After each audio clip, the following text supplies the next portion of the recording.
A burden strap to tie my binds. The fear of waters I have never seen in my dreams.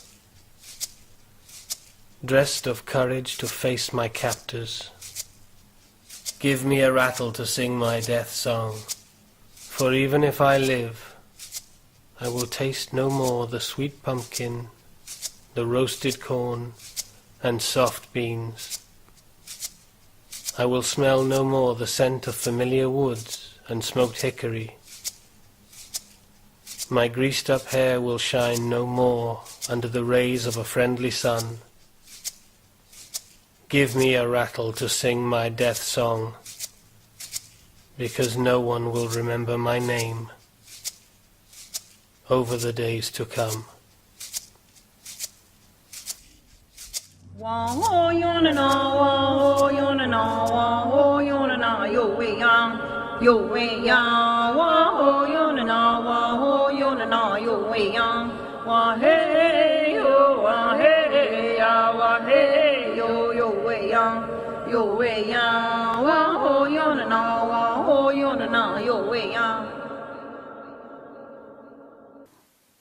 Almost like the pieces of a broken puzzle, the history of Native American slavery has, for many years, lie dormant in scattered church records, wills, trade transactions, and footnotes of colonial legislations. This business was initiated by the Spanish just a year after Columbus landed in the Caribbean in 1492. Although it was lost to official versions of history, it was never forgotten by the descendants of the thousands of indigenous men, women, and children that were forcibly made to work for unknown masters in Europe, the Caribbean, and North America.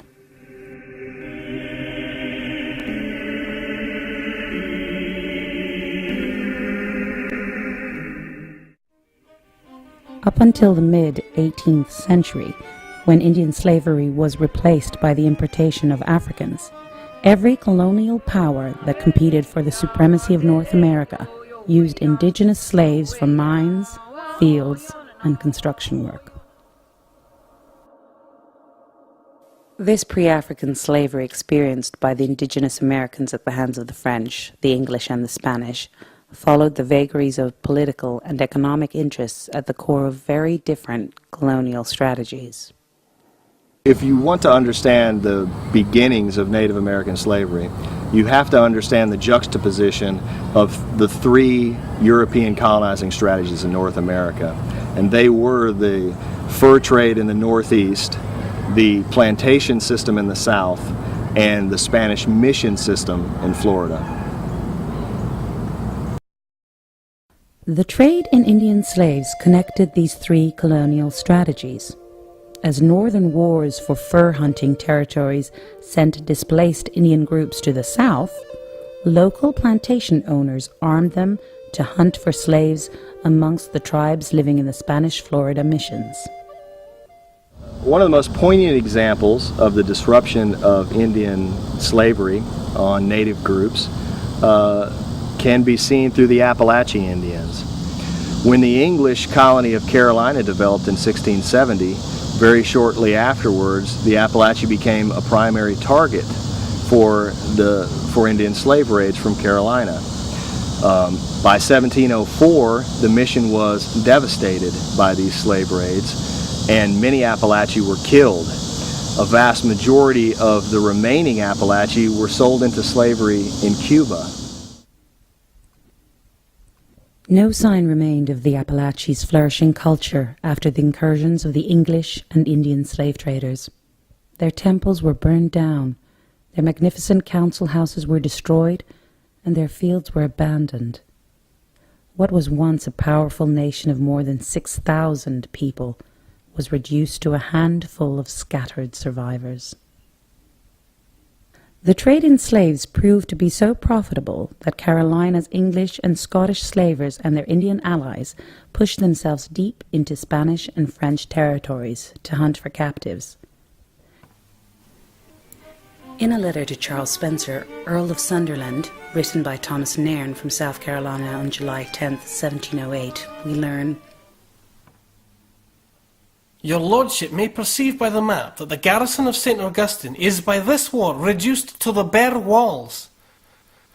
Their cattle and Indian towns all consumed either by us in our invasion of that place, or by our Indian subjects, since who, in quest of booty, are now obliged to go down as far on the point of Florida as the firm land will permit. They have drove the Floridians to the islands of the Cape, have brought in and sold many hundreds of them, and daily reduce these barbarians to a far less number. There is not one Indian town betwixt Charlestown and Mobile Bay, except what are pricked in the map. Only am uncertain of the numbers of the Floridians.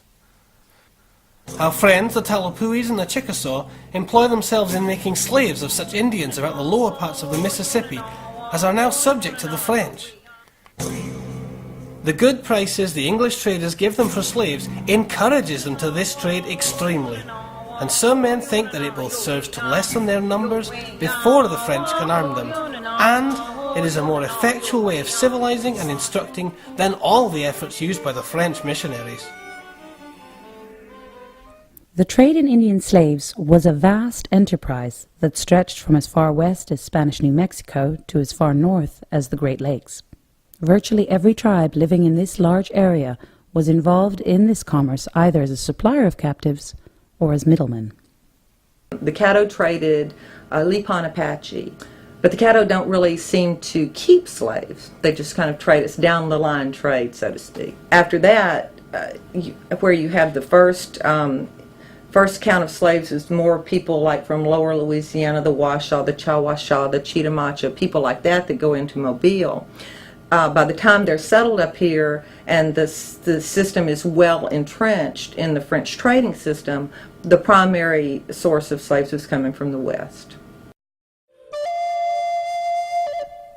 Many indigenous nations suffered due to enslavement. On the Atlantic seaboard, entire tribes were sold into slavery to the Caribbean. A compelling example of Indians being sold into slavery in Virginia that's often overlooked is what happened to the Nanzatico people in 1704. That's actually the one instance that we have where a tribe was essentially eliminated as a result of a conflict here. And a small party of those Nanzatico Indians committed a killing of one family, the John Rowley family. But what happened as a result, the Nanzatico were impugned to give up the killers, and they did that. And the killers were convicted in English court, and they were hanged. But the General Assembly also decided that the entire nation could be retaliated against because of what these men had done. So they actually passed a ruling that enslaved the entire population of the Nanzatico, with the exception of children that were under 12, and all of those people were sold into slavery in Antigua in the West Indies. Other than being a convenient source of free labor, the enslavement and deportation of Indians to the Caribbean was part of a systematic plan to eliminate the native presence from the emerging colonies. In the year 1636, as part of that war with the Pequot tribe, the turning point was when over 300 men, women, and children were burned alive in the fort at Mystic, Connecticut. The native people that had not been slaughtered were put into slavery, and either in the other tribes who assisted the English in that war, or they were enslaved by the English themselves and sold out of the country in fairly large numbers. And they were sent to various places, and one of the favorite destinations was Bermuda. Indian slaves were shipped from ports such as Mobile and New Orleans. Whilst the English sent them to Barbados, the French sent them to Martinique and Guadeloupe, and the Dutch sent them to their domains in the Antilles. We understand the Middle Passage in the sense of Africans coming to the Americas, but few of us understand that there was also a Middle Passage from the Americas to the Bahamas, which were the breaking grounds for the slaves, but also to New England, where the markets were. There were some that were sent back to Europe. The very first ones that were sent back to Europe were the property of the king, the queen, and the church. And so, interestingly enough, many of the first Indian slaves were taken back to become, wards of the state and the property of the people there. Whilst undeniably a minority, dozens, perhaps hundreds of Native Americans crossed the Atlantic, reaching Europe as slaves. A rare proof of this is the case of John Panis, a Native American child whose tombstone is still visible in Kent, England. We know very little about John Panis, apart from the fact that we have his tombstone in Hayes churchyard. Now, in 1754, William Pitt had moved to Hayes, and by the end of the decade, he was actually virtually in charge of the government, at a time when Britain was having various military successes all over the world. John Panis may have been given as a gift from someone who was pleased with the successes that were being achieved and was brought to England and became a servant in his household, or possibly for his children, because by 1763 William Pitt had 5 children. A number of people have been suggested as possibly the people that may have given William Pitt John Panis as a gift. Perhaps Benjamin Franklin, or possibly General Forbes, who captured the fort that has since become known as Pittsburgh. Or he may be one of the wealthy merchants who had connections with the West Indian plantations, where they had slaves. And one candidate is William Beckford, who became Lord Mayor of London, who was very grateful for Pitt's support for him when there was a question that they might put taxes on sugar. We can only imagine what horrendous journey he might have had. The sea voyage, possibly sea sickness. It's difficult to imagine how he felt when he arrived in a strange country with different customs, different culture, different language, different clothes. He would have felt very strange, I think. We don't really know why he was buried in Hayes Church, or indeed how he died. He must have succumbed to some illness, or possibly it was winter time, perhaps it was smallpox, or it could have been an epidemic, or some European disease he was not used to. Unfortunately, the burial records for that period do not survive, so we can't tell if there was an epidemic in the area. Of the 650 odd burials that took place in Hayes Church in the 18th century, 15 memorial stones survive, and one of those is John Panis's, so he must have been regarded with some consideration to actually have had a headstone erected for him.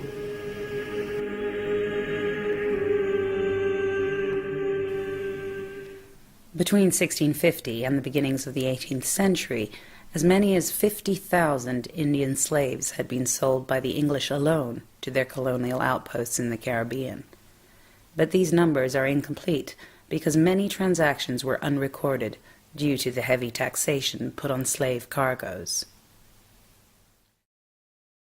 What is more, the fact that slave records almost exclusively mention European names makes it difficult to establish the ethnicity of the people traded.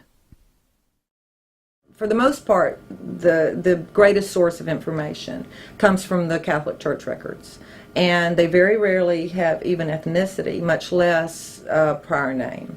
The names they take are Catholic names. So you have Mary Ann and Marie Therese and Jean de la Grande-Terre and whomever. Clearly, there are records that establish that Indians were enslaved as early as the first half of the 17th century, quite more frequently in the second half of the 17th century. It seems to have died out as a practice by the 18th century, mostly because there were there were African Americans that were available for slavery or for servitude, involuntary servitude, if you will, and they were more readily available. English soon found that Native people didn't make good slaves. First of all, here in our own territory, if we were made slaves, we had the recourse of running away to our communities, which frequently happened, or to other communities that would give us shelter. Such was the trouble Indians caused that even colonial outposts such as Barbados called for an end to the deportation of Indians from North America. In 1676, Barbados issued an act that prohibited the importation of Indian slaves.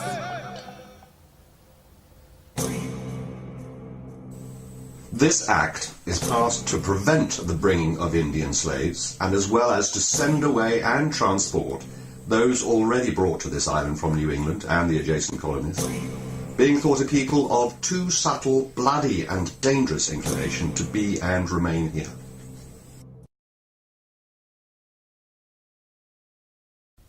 As tribe numbers were depleted due to wars and deportations, European colonial powers looked to Africa for labor. When Africans were brought in, the Africans were often brought into this community, and the Native American women married these Africans. So what happened was you began to have a lot of intermarriage, and the whole language of mestizo, mulatto, Melungeon, all of the M words began to come around. As history brought together Indians, Africans, and Europeans, former names were replaced by new ones that gradually left behind a past encoded in elder stories to make room for novel identities. Mixed-race offspring soon became people of color, and Indians gradually disappeared from the records of history. The English found what they could not accomplish with the torch and the gun. They could accomplish with the stroke of a pen. So that's why they mislabeled our people racially in the records more and more as time went on, till eventually there was no Indian presence in the records. There was never that designation. You were identified as mulatto, musty, or any of those other terms rather than Indian. Such was the effort to erase Indians from history that up until the early 20th century, scientists of academic institutions deliberately altered census records. In Virginia, there was a leader of the eugenics movement, a man by the name of Dr. Walter Plecker. He changed records of Virginia Indians that were born and recorded as Indian people to say that they were colored. He did this on birth certificates, marriage certificates, on death certificates, on any legal records that he could get his hands on. So since he physically destroyed or changed records of so many Virginia Indians, he essentially committed an act of bureaucratic genocide on the Virginia Indians. I can't see a more obvious event than what happened in the 20th century in terms of Virginia Indians being written out of history. Sometimes it got to the point where you were even afraid to say that you were Indian. And you told your children not to because it was safer. And so there were just all these different ways of erasing Native people as well as African American people from the cultural landscapes. At one point in time, it was a bad thing to even say you were Native American. Some people had to lie on their birth certificates and state that they were either black or that they were white. So that definitely had an effect on Native American people. Native people have become the invisible minority here, particularly in the Northeast. The census takers, who were generally white males, made their decision about who was Indian and who was not Indian. And if you did not look Indian, then you didn't get on the census as being Indian. And so those records, whether it was talking about slavery, whether it was talking about indentured servants, you know, it's like putting a 50 million piece puzzle together. They took parts of us and cut them up and threw them to the winds. They made lies we would believe. We look for the parts to put ourselves back together, to put the earth back together. It is broken. We look for truth to put us all together again. There's a piece here, a part there. We scavenge and collect. Some pieces are lost. We will find them. Some parts are found, and we do not see them yet. We gather the pieces and bring them together. We bring them together. We make the truth about ourselves. We make the truth.